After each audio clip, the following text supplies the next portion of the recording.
how does the selection process go from once you make it through green team so that's the Air Force's green team. Yeah.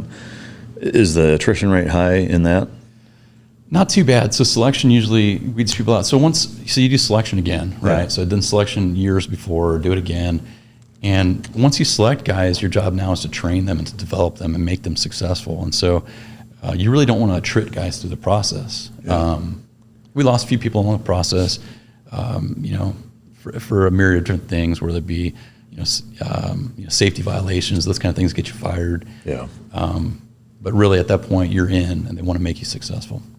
And so at what point, once you graduate from the Air Force green team, are you selected to go to which unit? And I know you kind of went back and forth between Army and Navy that way. Yeah, so obviously so different now than it was then, but we used to still do combat search and rescue for the task force. And so usually if you're a young PJ, you'd go do another CSAR deployment and cut your teeth before you went with the Navy. And so back then we were exclusively working with the Navy. It wasn't the Army as well. Army didn't really want PJs to integrate with them early on. A lot of old school 18 Deltas used to be there that wanted nothing to do with us. And I think that, potentially, people thought we were coming for their jobs, which we weren't. We're different. We do way more than medicine. And candidly, they're better at medicine than we are. An 18 Delta, on an SF team that's his bread and butter. Yeah. And so years later it changed, and I can tell you about that. But to answer your question, the PJs went with the Navy. And so it was a roll of dice, which unit you went with.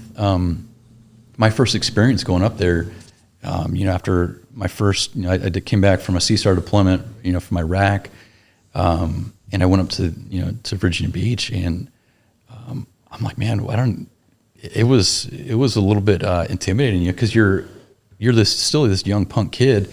You're what, 23, 24? Yeah, early 20s, yeah. And really, had no combat credibility. But here, these guys are the best guys, in the DoD, and I'm supposed to go in this team room and be able to survive.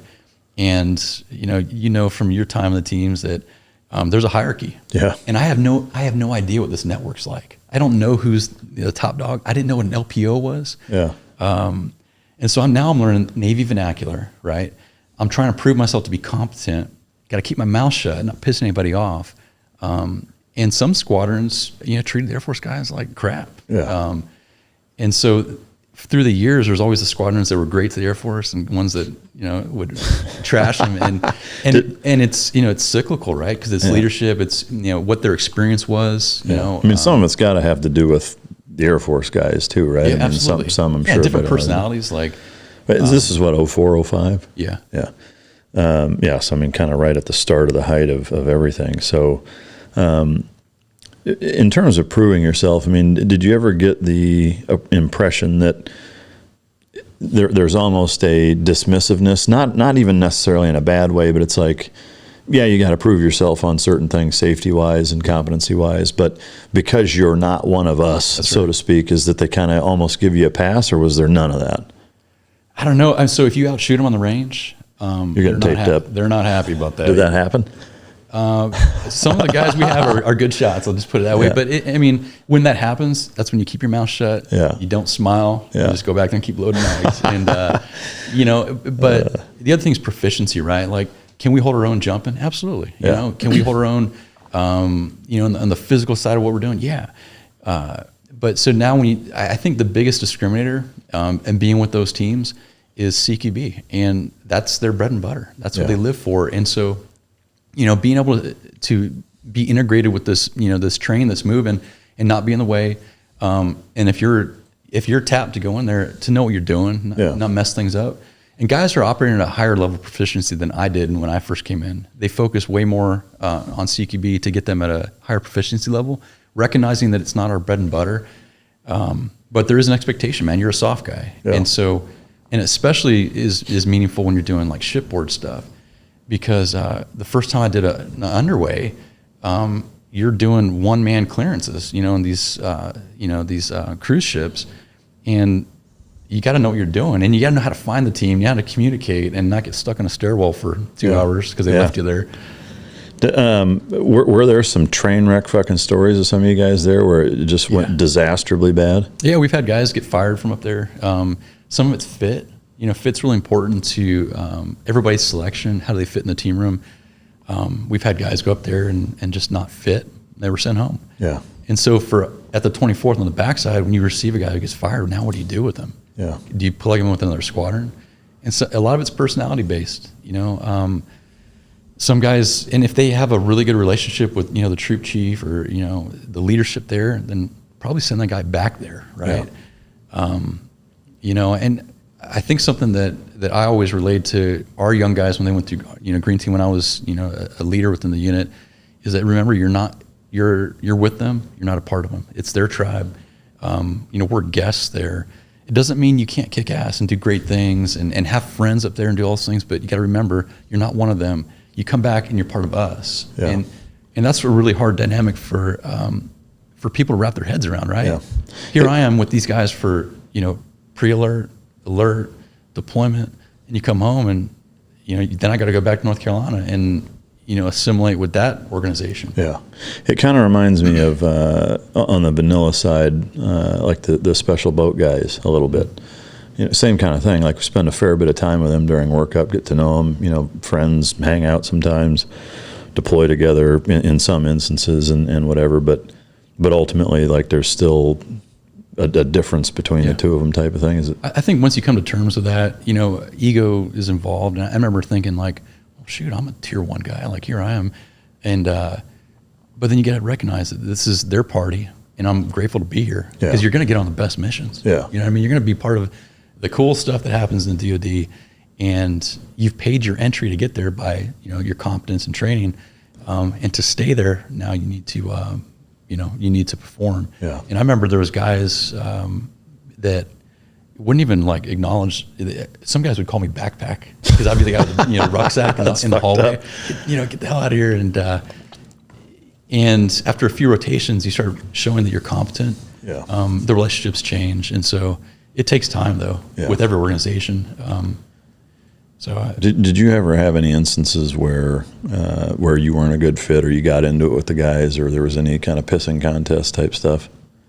Yeah, I've been outspoken, and I've called things out that I didn't think were right, but not to a high level, though. I mean, also, I also respect the hierarchy and. Once I learned what an LPO was, life was a lot easier. I thought LPO was like a supply guy on the squadron. I was like, a funny story where, I won't tell you who it was. You might know this person, but there was a guy within one of the squadrons. We were going to Boston. And he was setting up all of the room reservations.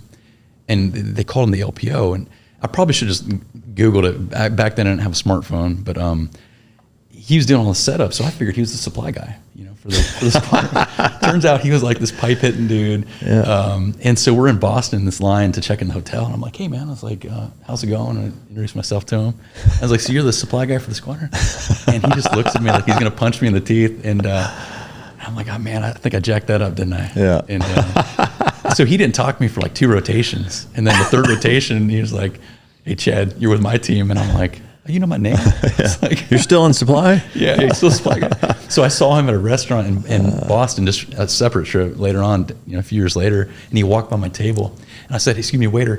And he thought it was funny, but yeah, man. Well, for those listening, LPO is leading petty officer, which is like, one of the higher up enlisted guys within a group. So, it's usually a guy with a fair bit of experience that has the respect of all the guys, and usually. So that's a pretty polar opposite position than the supply guy, but that's funny shit. During the workups and training and things of that nature, are you involved in or integrated into every part of that? So like once you're attached to a squadron or whatever, and are you attached to a squadron or an actual troop, or is it both? Or troops? Okay, so like you'll be this squadron, this troop, and you stay there, for most of that, unless there's a problem. Unless, like let's say a PJ gets hurt, and now I don't know what it's going to turn into, because you had deployments that you were prepping for, right? You had guys that knew they were going to go to an outstation in Afghanistan and be here, and they're like, hey, do I need a PJ? No, yes. They make the decision, right? Yeah. Someone gets hurt during, alert. Do you have to backfill so you can kind of interchange within the troops? But a lot of times, if the troop trusts you, they want that guy back, right? Yeah. because they don't want to have to do the feeling out process. They don't want to say, is this guy competent? And also, the big ones are the jump training. Like doing the jump training with those squadrons is essential, because an off DZ jumper on target can basically, shit can the whole mission. And so, knowing that the guys are proficient, can, get in the stack effectively, can fly their canopy the right way, can communicate, not hot mic the whole damn way down. For those listening, that example is basically during a jump, somebody that can't fly or steer or land where they're supposed to, basically. I know or it could be from having an emergency procedure, cutaway, and you end up by yourself. And it happens. It happens to very proficient guys. Yeah. But talking about not being a liability, that's one of the most dangerous, workups. Yeah. And so a lot of times, if you don't do that workup with that troop, they're probably not inclined to bring you on, because in both, the Army and the Navy have done a ton of jumps over the past, probably in the last 10 years, they've done a ton. It seems like every op is a jump mission. Well, and I think the HAHO stuff makes a lot of sense that way. You hear the term Halo. I don't know when that's ever been actually used. Yeah. It's usually the other way around for obvious reasons. But is it typically set up that way where each troop of each squadron has a PJ attached to them? PJ and controller, yeah. Yeah, okay. So the controller will run all the fires plans, all the aircraft assets, do the infill, exfil plans, and basically manage that chaos. The PJ is there just like a scribe for contingencies for those guys. And the guys I worked with, there'd be a lot of guys that had gone through the short course, so they were corpsmen before, but once they're up there, they're just running a gun and they're assaulters. And so I knew the guys that had training as corpsmen. They weren't, carrying they would carry their personal med gear, but they weren't carrying anything else. They're carrying charges,